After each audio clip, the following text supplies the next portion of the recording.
we got there. Yeah, good. Always, always tense during these lives as to whether or not you're going to make it work. You're going to get on and everything's going to happen. So you're joining us from the glamorousness of your van, Ever the Life of a Tradie. This is my office on wheels. It does Mm. two things for me. One, it gives me space away from the house. My youngest is severely autistic, Yeah. so for me to try and do something like this when I'm at home and he's home is pretty much impossible. So the house is literally here. I'm still on the Wi-Fi, and I've got myself my lights so that I don't go too dark tonight. So I am Brilliant. set up. The the life behind the Instagram scenes that you don't see. So yeah, there's me. This is me set up, but we're good. We're No, live. We're good. that's very good. Very good. Thanks very much for joining us. I think we'll start off with the first question, which is, can you tell us a little bit about yourself, Mike, and your journey? Yeah. Sorry, let me just get that right. So I'm not. Yeah. So, me. What am I? Welsh guy. Picked up a trade probably about 4 years ago now, coming into year five. I worked in the world of sport in Wales for 20 years, got a degree in sport and did all of that sort of stuff. Sat on the Commonwealth Games Board for Wales, international hockey management. And then the big move came to Northern Ireland. We just wanted to change things up a little bit. We didn't quite have the balance right when we were living in Wales, and we thought, you know what, we'll try something new here. My wife had family here, so we thought we'll give it a go. She's Welsh as well. And we moved over in probably the worst time you can imagine. It was literally 2 weeks just before COVID hit. Oh shit. We are literally in a country that we don't really know very well. Everybody's on lockdown. We've got a house in Wales that we're trying to sell. It was a nightmare. However, it just got us into a position where we just started thinking slightly differently, and we're just trying to get the balance right. We're trying to navigate going through autism assessments and what that looks like, getting two other children into mainstream school, finding a house and where to live. We were living near Belfast for a little while when we moved over, and then we moved further south then to the south part of County Down, just out towards Strangford, right by the loch. Nice and pretty out here now. And it was a whirlwind. I was so I took a job in a well-known university in Belfast. I was placing students all around the world for business management, finance, actuarial studies, and it just didn't work for me. It wasn't a very nice environment to be in. And we were doing some stuff behind the scenes. We were at home. Everybody was at home. We were in lockdown. Yeah. Everybody in work, flat out working at the screens. As you know, it's give the mouse a wiggle every half an hour. But people were doing stuff at their homes, and then we created my wife's home Instagram account, Home and I.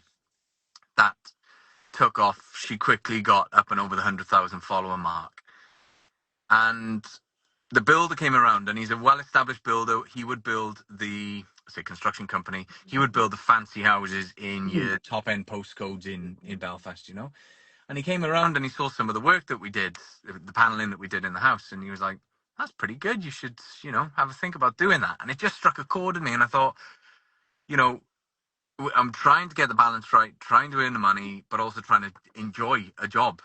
Yeah. And Paneling Perfect began. I said to my wife, "Look, do you mind if I try doing the odd weekend here and there, or the odd evening?" And it quickly, within probably 2 months, I say it was about 3 months booked up in advance. And then after about 3 months, I was 6 months in advance, and it got to the point where I had to make a decision, really. Mm. And this is it. And here I am, 4 and a bit years later, and I It's jumped quite a in. career shift, though, isn't it? That's a Oh, massive career shift. So, fair play. Like, what made you kind of go from it? Like, you did the career say shift, and obviously your wife has got 100,000 followers. But was did you think to yourself, right? Well, I'm gonna start putting my stuff online work wise, or was it a little bit of time delay before you started posting because you just wanted to get a bit more comfortable, or what was your? like, I'm one of the most competitive people that you'll meet, and she got to 100,000 followers. I'm sat there with like scraping together 2,000 followers. Mm. And I'm like, I can't be dealing with this. Like, she's That's brilliant. but don't tell her this, fine. I don't know. She might see this. So yeah, I'll be honest. Like, I tried taking a bit of a different path with it. Hers was very much show staging the home, making it look pretty, showing it as we're doing it up. You know, brand new house, but making it, giving it a bit more character. As most of the interior designers will come across, is a blank canvas is often the worst canvas because it's like Yeah. plain white walls is the worst thing that you can come across sometimes. So it was a challenge for us to get that done. But she's got a fantastic eye for detail, my wife. And we just sort of, it just sort of naturally came into its own thing. And then I decided that she was doing really well. She was getting a lot of collaborations come through her page. And I was like, I fancy a bit of that because I'm loaning a saw off somebody at the minute to get going. Because obviously I had to sell everything to move to Northern Ireland. And Yeah. nothing, you know, we literally came across in one van. That was it. So I was And loaning. it's an important point about the tools, but basically, tools are incredibly expensive within the trades. Like, when you are, it is not like a thing. It's where you go to Woody's and you see some of the prices. Like, it's a lot for the good gear. It's a lot more than that, and it's multiples of the same tool is needed for a trade. So it's a very valid point just saying that how much these things actually do accumulate in cost. Like, And you can, if you're a DIY, you can go out and get the budget chop saws or whichever that you use every now and then. But when you're doing it day in, day out, you notice those minute, finer details, absolutely, yeah, little bits of different weight in a nail gun, accuracy on a saw blade. You notice those different details. And for me, I couldn't afford those. I couldn't afford them. Pure yeah. and simple, I couldn't afford them. And I thought, well, I'm going to go out and try and get them through collaborations. And that was the main driver at first, was Hmm. and push them and also get a bit of business. What was And the turning point? Where was it in like kind of the Instagram thing where it was going from? You said your wife hit 100,000 pretty fast. You were scraping together 2,000 kind of followers. What was the turning point where things started clicking and started working, or at least you started seeing a growth path? Like, I gave up on it. That was the turning point. wow. I Okay. actually gave up on social media because I was like, Facebook, all I'm getting is tire kickers. You know, there's no Mm. work really coming in from that. And I'll tell you about Facebook in a minute and the reason why you need to use Facebook differently to how people use it. And then that was that. And I'll park that for now. Instagram. And I was just finding myself watching people cutting in videos and doing all that sort of stuff. And I'm like, this is boring. It's the same stuff over and over. And I was like, do you know what? I'm just going to go and enjoy it. I'm going to post stuff that I would actually like to watch myself. And it was the worst thing I did for the first 3 weeks. My numbers went like that. Oh, They interesting. just completely and utterly crashed because, of course, what I'd done over that period is I built, let's say, 2,000 followers that were used to seeing this type of content. And then all of a sudden that content changes and they're like, that's not what I signed up for. So Yes. that was really hard when I'm already in a position where it's like, do you know what? I'm struggling with this to then see the numbers do that. And I'm like, okay, well, do you know what? If it goes, it goes. If it doesn't, it doesn't. It doesn't pay my bread and butter. I've still got the work coming in. Let's just go with it. And that was the turning point. I put myself on camera for the first time. I did it on a story. And you just become more confident, as you know. It just is Yeah. Yeah. practice, you know? On the camera thing, I think you've probably been asked this a lot. I get asked this a huge amount of things from other business owners that are just like, "Oh, I can't go in front of the camera. I can't film myself. I can't put myself in front of the camera." Uh, what would be your kind of one thing that we could say out there just to give people a bit of something to get used to it? Maybe try it, or like that tip of how do you get in front of the camera if you're not used to it? Okay, first, you do a voiceover. Because the worst thing is, one, seeing yourself, and two, listening to yourself. Because this video that we're recording here today, there's no chance I'm watching this back because honestly, Yeah, same here. listen to that dodgy Welsh bloke on the camera. So, first thing I would say is record yourself, record your work, but do a voiceover in the background. You can record it afterwards. It doesn't have to be done at the time. So you can get used to talking on camera. Then again, put your face on it and talk through it. You may even spin around to yourself and say, great guys, that was fantastic. I had great fun there doing this, and this. Okay, see you next time, bang on off and sign off, just little steps. But if you're really anxious about it, don't watch your content. Post it on your stories. Stories last for 24 hours, and let's be honest, people flick through stories, and if you haven't got them for the first 2 seconds, they're not going to notice it, and they're not going to call you up down the street and say, "Oh, I saw you doing that dodgy story where you fumbled a word or you didn't record it right." Stories are there, a bit like a scrapbook. They're not there to be pretty. They're there Yeah. for you to experiment with. So use them for it. That's a great tip. The other one that I kind of go to some people sometimes is I'm just like, just record yourself. Just put the camera on the tripod up, record yourself for no purpose whatsoever. Then you're not going to post it. Get used to that. Maybe watch it once or twice, and then it just kind of, for me, it breaks the fear part of it. You're like, you're used to it, but that's what I say. I think a few people have.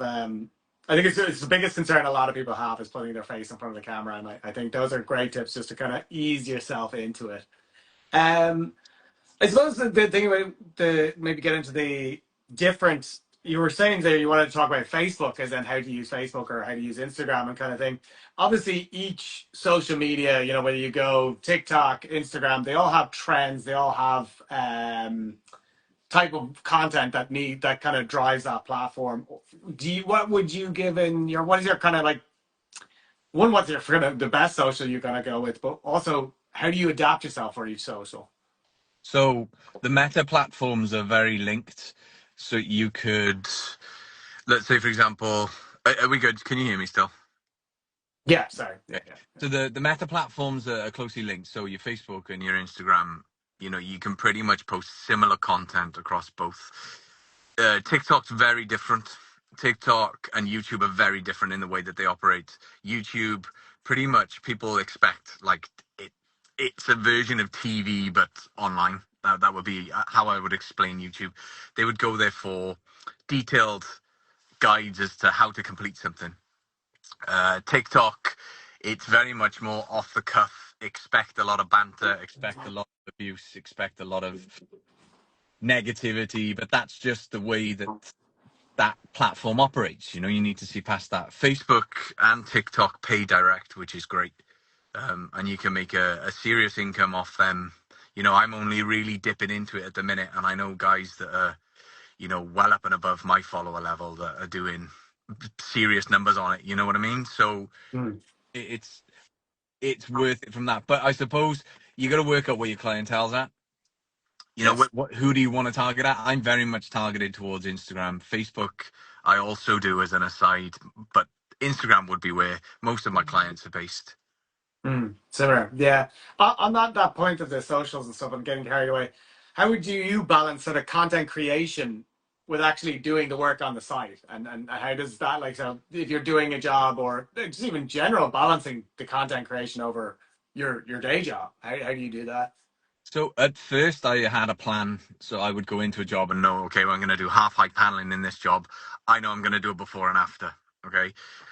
But now what I do is I sort of rock up and I know that things will hit me as I'm going on. Go, okay, I'm doing this angle, this funny angle, or I'm doing this pretty little bit of something, or a window framing, for example, that I'm going to post tomorrow.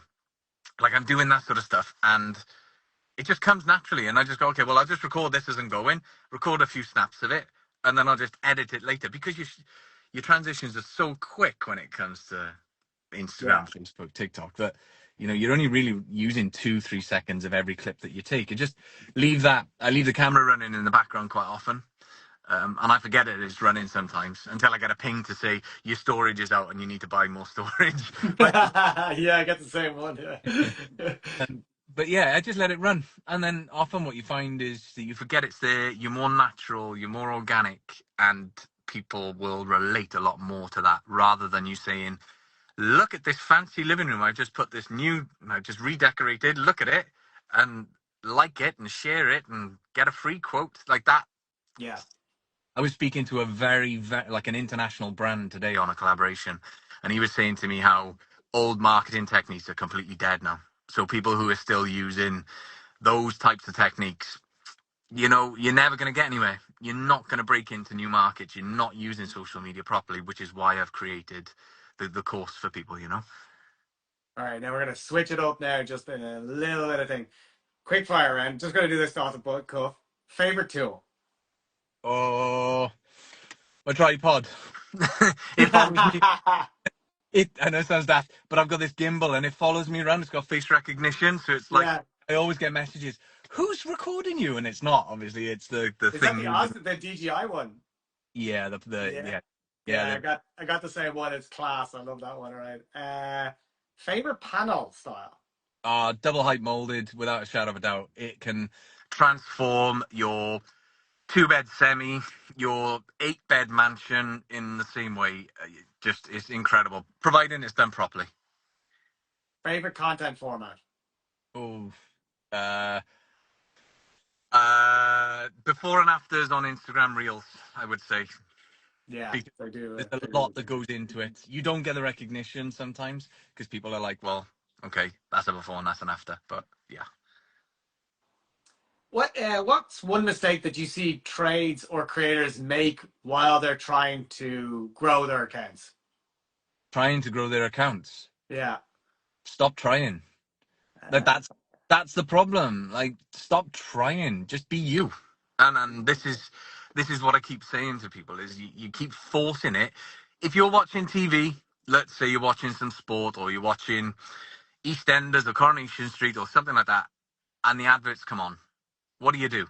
You pause it, you fast forward it, you get up, you make a cup, or you come back and sit down. If you're forcing it, you're one of those adverts in that break. If you're mm, naturally creating engaging content, you're the content that you're ready to sit down with your coffee for to watch. Does that make sense? yeah, no, that's very nice. I like that. I like the now try. Like, yeah, I could completely agree. That's um one thing. Sorry, I'm reading here as I'm talking here. Sorry, the flow is breaking, but I am completely agree. Um, you've got your beginner social media pro coming up. What inspired you to launch that? It took me 3 years really to get a grip of social media, and I had to find out by myself. And I see so many people out there, whether they work in the trade, whether they're interior designers, if they're DIYers, or they're just general people who just want to grow an Instagram page. It There's no like help from people out there who've actually been through it and know what they're talking about. Like, I've Yeah, got 360,000 on Instagram, 150,000 on Facebook. And that's come through trial and error. And essentially what I've done is I've pulled that into 2 hours of a real condensed, packed session where I literally bombard people with so much information. The one guy was on there in August. He had an average of 1,000 views per reel when he started this. He implemented those changes and he had 14,000 views overnight. Like, straight yeah, out. And I'm not saying that every reel is going to do it, but the information that I'm providing is not like from a marketing agency. It's not from somebody with a vested interest. I'm genuinely giving you information that I use day to day that you can use on your own platform. It's just to help people, really. yeah. No, that sounds. Yeah. Or the other thing is you always get advice from people that don't have, the larger followings don't have, like you look at them, they're like the tips you need to do, and you look at their followers, and it's 1,000 followers, and you're like, well, if they're the tips I should do, why wouldn't you use them? So it's yeah, it's good. What's oh yeah, is your course mainly for tradespeople or is it for anyone? Like, what's your kind of target on that one? Do you know what? Actually, I find that such a broad amount of people that go on there. I had people who are starting up their own little bakery the other day. Somebody who's just got a house account that just wants to grow their house account to get some more freebies to do up their bathroom, for example. I had an interior designer on it last time. I had a doctor who does aesthetics, and they want to get more clients into their practice. It's such a broad. Anybody who's using social media will get something from this. It in no way, shape, or form is this trade focused or angled at all. Just because of Right. what the content that I put on there Yeah. is more trade based or before and after interior design based, doesn't mean to say that the course is so generic. Yeah, no, that's exactly what I thought. I agree completely. I don't think it really makes a difference when it comes to content creation. Like that kind of, it's the tips that make the difference. It's not, the content will come and flow, as you say, with the trial and error that you kind of come from. Yeah. Um, I think where can people book the courses is probably a really good So hope for me. enough, I put a story on today for people to click on. So if you go on my That's story, you'll see there's a post on there with my face, unfortunately. But underneath, if you click the link, you'll see then it'll take you straight there. You buy it. So the course is £50 for 2 hours, which most people can write off on coffees these days, let's be honest, especially if you're anywhere near Dublin. But if you write that off, 50 quid for 2 hours, and it's so fast paced. There's so much information, so many notes will be taken from it. And what I do is I ask people to fill out like a pre-engagement questionnaire, so I know exactly what it is that you're looking for from the course, so I can make sure that it's tailored. So I did this in August, and already I've changed the content of the course for October because social media moves so quickly. Mm. Facebook and Instagram have introduced so many different types of algorithm changes, and what are they focusing on? The shape and size of pictures has changed. Like all that has now changed. So I've got to change it again, you know? So it's really fresh. It's really valid. That's amazing. Like I really, so it's just straight out there to people so they can check your stories to find out and sign on to the course. Yeah. Um, Or what on my, other, can you list sorry. your social handles as well, just for everyone back in there so they can see all the different? Yeah. So if this goes out when my story isn't live, you can go on my profile, on my bio, there's a link, and you just click on there, how to become a social media pro, and it'll take you straight to the page. You click buy, and you're in, and you're booked on. Nice. Social media handles, Paneling Perfect. You'll see that logo, and just click on it, and yeah, you'll find me on all your majors. But yeah, That's it's amazing. Listen, Mike, I don't want to take any more of your time. Don't want to leave you out in the van, making your family wonder what the hell you're doing out there. So, listen, thanks very much for joining us. And is there anything else you want to shout out while you're here, or are you? you know what I want to say is that particularly for anybody that's joined on today that has any questions regarding the course, you can send me a DM. I typically get between 50 and 100 a day just on Instagram alone. So it is a night. It's hard to get, but I do try my best to get back to everybody and respond to people. So just jump on there, send me a message, and look, have a look through my content. If you think, look, listen to this dodgy Welsh guy trying to sell a course, look at the content. If you Yeah, like it, you see what it does, then come back to me and say, okay, yeah, let's jump on the course. amazing. Well, we'll leave it there because that's the perfect way to end it. Thanks, Mike. Really appreciate it. Thank you, guys. Cheers.